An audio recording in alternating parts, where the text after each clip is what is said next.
Hello everybody, Ben Rogers here, the Raptors Digest, reacting to some Raptors rumors, reports coming out. Apparently the Dallas Mavericks are looking for a 3-4 wing defender, and they're kicking the tires on Michael Kidd-Gilchrist of the Charlotte Hornets, and what makes this Raptor news, Rondae Hollis-Jefferson as well. So they're looking for a long wing defender. Rondae Hollis-Jefferson fits that mold.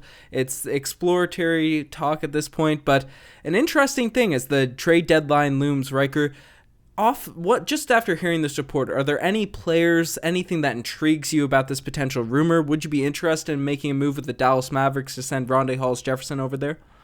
Well, a guy like Luka Doncic or Kristaps Porzingis.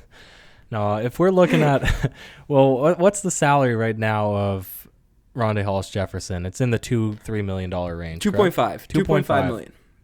Exactly half. So any player outside of Kristaps, Tim Hardaway Jr., and who else? Luka Doncic. They're probably the guys that we're looking at, right? So we'll give some trade scenarios, but it's going to be hard-pressed, Ben, to impress me with anything that we could possibly receive from the Dallas Mavericks, given I have talked so much about how Rondae Hollis-Jefferson embodies what it's like to be a hustler, a worker out there on the court. I just don't think you could replace that, Ben, but maybe you have a different thought. Yeah, well, we're going to start off here. The Luka Doncic, Kristaps Porzingis, we are not getting that return for Rondae Hollis-Jefferson, and Tim Hardaway's contract is pretty thick, so it wouldn't make the contracts line up, and his scoring definitely probably makes him a bigger asset throughout the league, or definitely makes him so. But Rondae does bring a lot to the table, so I wouldn't be interested in just giving him away, as you say. We want some value back, and the first kind of thing that came into my head is the Dallas Mavericks do have a wing defender. Wing sort of does the sort of things, maybe not as high level as Rondae in terms of the defensive end, but is still a really solid wing defender, but can shoot threes. Dorian Finney-Smith, you can make a straight up trade, Rondae Hollis-Jefferson for Dorian Finney-Smith, straight up, and make this trade successful. This is one that intrigues me if the Dallas Mavericks are interested. I don't know, because they're substituting. Yes, they get better defensively, and that's what they're looking for right now, but I think they're looking to add that to their kind of package of wing defenders, which includes Dorian Finney-Smith. But he's a guy that doesn't light your eyes up with the box score. He's averaged about 9 points per game, 6 rebounds, but he started 44 of 47 games for Dallas, and he shoots 38% from the three-point line on 4 attempts. So that's the huge discrepancy factor in terms of giving up Rondae and getting Finney-Smith back. You might get less of the hustle, the defensive intensity, even though that's still there. He's still a very strong player in those categories, but the three-point shooting is where his skill set would be much greater than Rondae Hollis-Jefferson's three-point shot. Yeah, but Ben, listen, it's a simple pro-con with Dorian Finney-Smith in that statistically he's probably doing a little bit better than Rondae Hollis-Jefferson, right? Maybe a handful more points. A couple more points. Rondae's averaging about 7.6 points. Similar rebounds. Rondae's averaging 5 rebounds. But again, less minutes for Rondae right now. That's what I'm saying. So except for you're getting a guy who might be a bit of a better three-point shooter, he's only marginally better in his actual output each game on significantly more minutes, because he started almost every game for the Dallas Mavericks, as you've pointed out. So I would be very skeptical about what we would be getting in return if we did a one-for-one trade, or I don't know how much bargaining power the Mavericks have. I thought that they actually spend a lot of their trade pieces when they did when they went for Kristaps Porzingis in terms of their picks. But just talking about Dorian Finney-Smith, if that's what he's giving right now, and then we reduce his minutes by half or by 10 minutes, right? What is his output going to be? I just don't think it would make sense to trade for him. Yeah, I think it's a flat level trade. I think the shooting would definitely be helpful in terms of the Raptors roster. And the one thing that I think is definitely a positive if you make this trade is Finney-Smith is on a really nice contract right now. It's a 3-year, $4 million per year contract. Rondae Hollis-Jefferson, he's on a 1-year, $2.5 million. Yes, it's less money right now, but the way he's played this year, I'm not really sure what his value is across the league in terms of the fact he can't shoot, and teams that don't watch the Raptors night in, night out might be skeptical of giving him bigger money, but I think he's going to make more than $4 million after this year. I think his value has been rehabilitated with the Raptors, and maybe I'm wrong in speaking to that. Maybe the less minutes has been an effect on him and his value, but I wouldn't mind having Finney-Smith around for $4 million a year. That long-term security, know he could be a consistent role player for you, but that's an interesting take. I don't know if I do it just to mess up chemistry, and Rondae's just energy off the bench really complements what this team could do, and yes, he can't shoot threes, but I'd still be fine with him out there and be confident Rondae Hollis-Jefferson playing in a playoff game and still being a positive, but there's some other guys that might be interesting. If you're not high on Finney-Smith, this one, you bring home a Canadian, straight up trade again, Rondae Hollis-Jefferson for Justin Jackson. Again, Jackson on a rookie deal. He's shown some potential. He's a couple years younger than Rondae, but similar trade as before. Yeah. I don't know, Ben. I genuinely am very high on Rondae Hollis-Jefferson the same way that you are probably high on Norman Powell. And at some point, we're going to break down how Norman Powell has the highest trade stock on our team right now, in my opinion. But I just, if we look at the purpose of a trade, right, because the Raptors have exceeded expectations, they're doing so well right now, they're rolling, they've rarely had a healthy lineup, and they're still achieving the second best record in the East.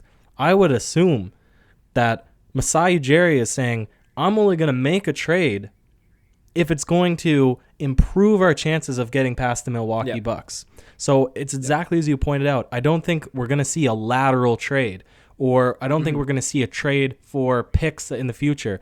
I think we're looking at right now, will we make a trade that'll help improve our chances of winning? And any guy on the Dallas Mavericks, I just don't see that answer being yes.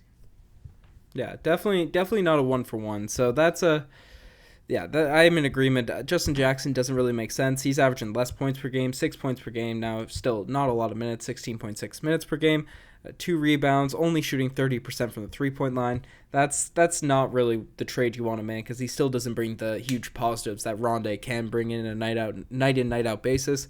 I guess one more to throw at you. I've made a couple out here, but there's a guy on the Dallas Mavericks that has been intriguing across the league and was really shown out the last couple of years. We'd send Rondae and Stanley Johnson to the Mavericks for Seth Curry. So we brought up 2 other wing guys, bigger wings that would be coming in for more of a defensive presence and maybe an improved shooting stroke over Rondae Hollis-Jefferson. But Seth Curry, he's not going to come out and be the defensive stopper, be a defender and all that sort of stuff, even though he's not a poor defender. But he's going to come into the games and really be a shooter, be a substantial improvement over Rondae Hollis-Jefferson in terms of shooting.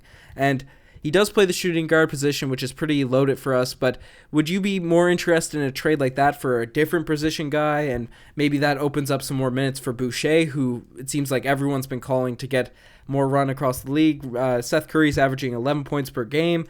He's shooting 40% from the three-point line on 5 attempts per game. This one is pretty intriguing as well.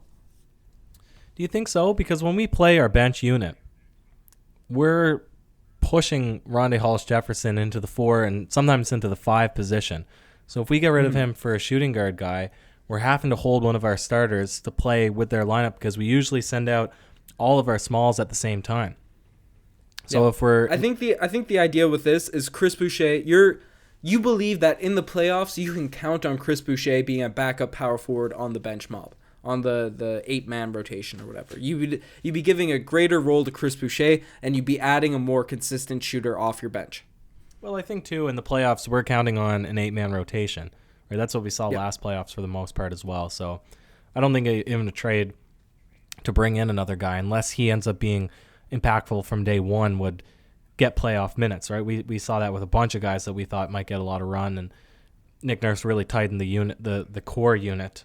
I don't know. I wanted to make this podcast interesting and to really get into some debates about what trades could be with the Dallas Mavericks. But Ben, what are your thoughts? I would be shocked if we made a trade with the Mavs. I just don't see anything that would make sense in terms of win now.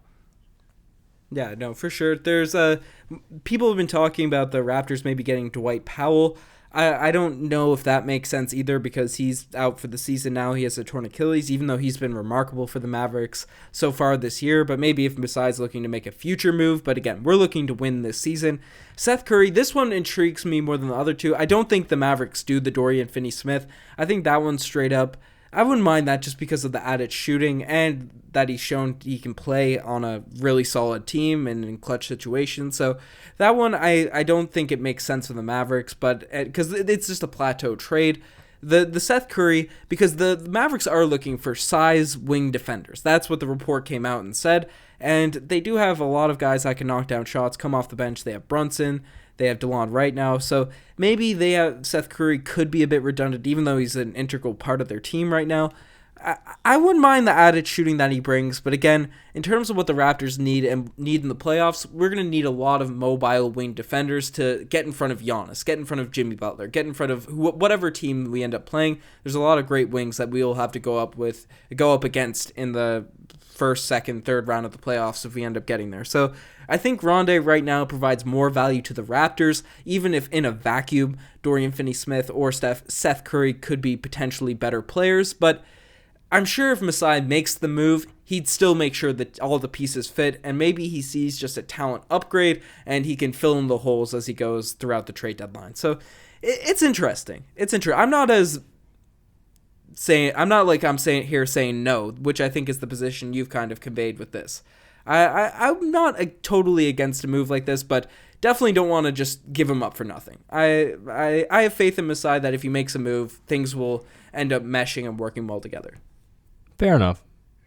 Like I said, I would see some different trade possibilities as being more likely, albeit with a different team and different players on the Raptors. But, never put it past Masai to make something unexpected happen. And there hasn't been a lot of trade activity. So it's interesting to see that somebody is, making a push specifically for a Raptors player, right? Brings a little bit of excitement onto the table. Yeah, no, most definitely. And he is a free agent after this year, and I think his value is really unpredictable right now because technically, by the stats, he's having his worst season of his career since his rookie season. He's averaging the least amount of points, and rebounds are down and all that, but that's due to less minutes per game.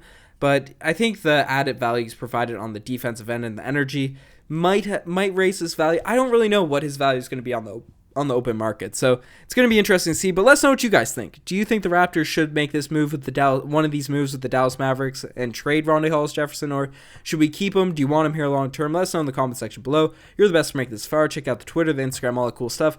Ryker, you have any last words? That's it for me, Ben. Cheers.